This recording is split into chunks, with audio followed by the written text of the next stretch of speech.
If you coded for an hour, then cooked for an hour, then ate for an hour, that's not really multitasking. Now, imagine you switch every second. Code, cook, eat, code, cook, eat. Still not really simultaneous. Now imagine switching thousands of times per second.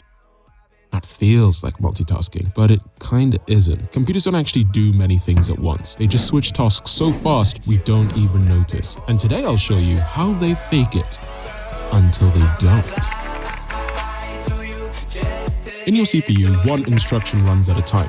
So the first layer of this abstraction is just going to be sheer speed. The laptop I'm currently typing this on clocks in at about 3.5 gigahertz, and because of how much giga is used in modern day technology like gigabytes and gigachad, I often forget that it's literally a billion. So 3.5 billion clock cycles a second, and I got it for half price on Facebook Marketplace. Going into the rest of these, it's important to know that our bottleneck for grasping the speeds these machines operate at is us, our brains. 1, 2, 3 hertz, these are small, finite, and you can probably even clap on time. 10 would be tricky, but you can still visualize it. This very much breaks down by 3.5 billion. Next layer up, we have the GOAT. Operating systems. Whether you're a Linux, Windows, or Mac guy, these all do the same thing. That being acting as a middleman between all the hardware and software, because let's face it, Roblox isn't running on bare metal. Managing hardware resources, memory management, file management, some sort of user interface, CPU scheduling, interrupt handling, and so many more. Operating systems are important, but let's take a look at those last two. When the computer has 100 things to do, like Notion with Spotify playing music in the background, all while fetching emails, handling notifications, multiple browser tabs, it needs a way to know how to allocate resources to each task, since it can only do one thing at a time. Spend too long on background tasks like emails, Notion freezes, and music stops. Spend too long on Notion, I can't receive text from my mom, and jam to Beyonce at the same time. This is where the different scheduling algorithms come in that dictate how much computer power goes to each process. Firstly, round robin. This evenly distributes time across all processes running on the computer.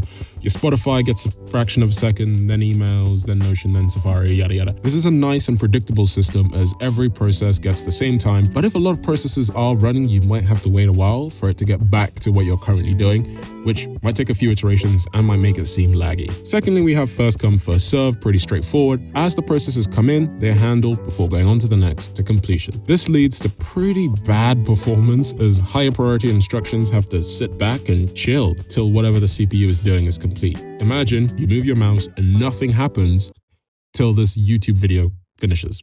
Actually, that would be pretty good for watch time. Thirdly, there's shortest job first, which is good for short stuff, but long stuff could be on the back burner for quite a while before there's even time to attend to it. It also requires an estimation of how long each process is going to take, which adds to the overhead. Finally, shortest time remaining, which actually, fortunately for this video, everything is named pretty on the nose. So yeah, shortest time remaining sorts by shortest time remaining.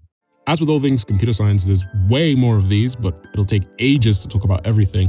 Plus, real operating systems use way more complex and hybrid systems, but these are very much the basics. I talked earlier about not being able to move your mouse while watching YouTube videos, and that would suck. For you, not for me. I'd quite like the watch time.